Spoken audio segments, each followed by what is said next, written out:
Hi, I'm Jennifer Hancock, humanist, and happy Blasphemy Day. Yay!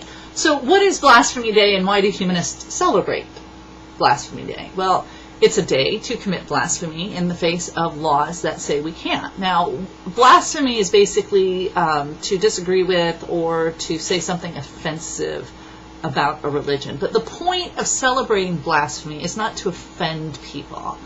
It's to not allow bullies to tell us what we can and cannot say, because the blasphemy laws are not used to protect religion. They're not. They're used to protect leaders' interpretation of religion and therefore leaders' authority over people. And humanists have the firm belief that we should have the right to question our leaders, and leaders should not be hiding behind religion and therefore be unquestionable. All right. And the other reason we want to celebrate blasphemy is because, having the right to think for yourself, to interpret things for yourself, and to question things for yourself, and to disagree with others is a fundamental right. And that right should be allowed to be exercised without threat of death. If I disagree with someone about religion, we disagree. There's no reason to kill each other for that disagreement. It's just a disagreement. It's not a big deal. And the reason I think this is particularly important now is not just because there's people being beheaded in the news. People are beheaded and killed for blasphemy all the time, all over the world. But because I live in America, and just even having a disagreement about feminism or anything, it's not even about religion anymore. If you disagree with someone, they're likely to send you death threats. I know a lot of people who get death threats over really stupid things. So to me, the act of committing blasphemy is not an act of religious defiance. It's an act of standing up against the bullies who try to silence other people with threats of death. Right? This is my saying, you can't silence me. I'm not scared. I'm going to say what I want to say. So I'm getting ready to issue my little blaspheme here. Now, some context about this blaspheme. I am currently engaged in reading the Bible for myself as a humanist. You can follow my progress at Humanist Bible Study, which is at humanistbible.blogspot.com, where I'm reading through the Bible. And I'm reading it as a humanist in the humanist tradition. And for those of you who don't know what that is, this is a European Western thing, and we're starting to see it now in Islam too. But in Europe, part of the Renaissance and the Reformation was all about the right of individuals to interpret the holy books and religion for themselves, that they didn't have to rely on religious leaders, particularly the Catholic Church, to tell them what the Bible meant. All right, so during this time there was a move to translate the Bible into local languages, English, German, things like that, so that people could actually read this book and not have to have someone who was fluent in Latin tell them what it meant. All right, so the idea that this book is for everyone, and I'm talking about the Bible, yes, I am reading it, that this is something that the average individual can read and understand, and you don't need a special training to read and interpret it. Anybody can read and interpret it. That's the context in which I'm reading this. But be aware, I am a humanist. I'm not a religious person. So I view the character of God in the book in a variety of unorthodox ways. All right? But if you want to follow what I'm doing and what I think about the Bible, go to humanistbible.blogspot.com. Now, as I said, I'm reading it. I'm currently in 1 Samuel's. And I'm loving it. This is this is such a cool book. So what's happening in 1 Samuel is Samuel is a priest, and the people want a king. So Samuel asks God, God appoints Saul, and then immediately gets pissed off at Saul because Saul didn't kill some sheep after a battle. And so God and Samuel conspire together to unseat Saul, who God recently established as king, and to replace him with a guy named David. Now, David is a young boy. He's a teenager. And but this is, God's chosen replacement for Samuel. And so God and Samuel are why God can't just kill Saul, I don't know.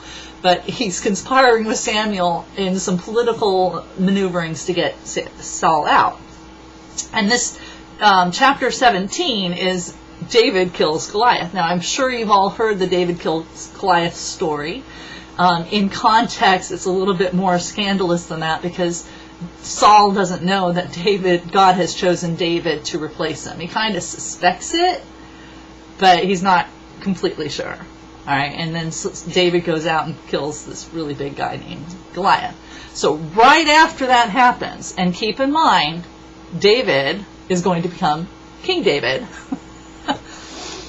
We're going to go and read the first few verses of 1 Samuel 18. And it came to pass, when he had made an end of speaking unto Saul, that the soul of Jonathan was knit with the soul of David, and Jonathan loved him as his own soul. They're apparently soulmates. And Saul took David that day, and would let him go no more to his father's house. Then Jonathan and David made a covenant because he loved him as his own soul. And Jonathan stripped himself of the robe that was upon him, emphasis on the Bible side, was upon him, and gave it to David, and his garments, even to his sword, and to his bow, and to his girdle. So, apparently Jonathan being Saul's son, thinks David is his soulmate. And the two of them get naked together. Yeah, naked. Not a robe for clothes. He takes the robe off his back and takes everything off, including his underwear. And gets completely naked for David. And they sign a covenant together of love. Love. Alright, so again, David is God's chosen replacement to be king. God has chosen David to become king. And David is apparently in a homosexual relationship, several times, soulmate love, with Jonathan. I so love this chapter. Alright, now I could be wrong. I'm not a biblical scholar. I'm not a historian. I'm just reading the Bible. This is what it says to me. And I was kind of shocked when I read it. I was like, really? Well, that's kind of cool. Because it almost reads like a romance novel. It's like, and then he took his robe off, and his bow, and his sword, and his girdle. And they made a covenant. Because they loved each other as they loved their own soul. Alright, this is a homosexual relationship, guys. And, okay, but here's the thing. Here's why this is blasphemous, right? I'm reading the Bible. I'm interpreting the Bible for myself. I don't know for sure that King David was a homosexual. But it sure seems like he was, based on 1 Samuel 18. And there's a lot of Christians in America who thinks God doesn't like gays and homosexuals. So me saying that I think God chose a homosexual to be king would be considered blasphemous by a lot of people who think otherwise. Now, who's right? Me or them? I have no idea. Probably them. Right? Because I don't even believe in God in the first place. But the point is, I should be allowed to ask this question. Is King David a homosexual who had a love affair with Jonathan? Is that what happened? That's a question. That's a legitimate question. And I should not be get death threats for even asking it. And that's the point of Blasphemy Day. We should be allowed to ask questions, to discuss and to debate what we think things mean without threat of death. Right? Because it's just a discussion. You're still free to believe whatever it is you believe, and you're free to ignore me for having stupid ideas from reading the Bible. So, happy Blasphemy Day, everyone. I hope you enjoyed my little blasphemy for the day. Go and blaspheme yourself. It'll feel good. That feeling of liberation you get, that's what freedom of speech is all about.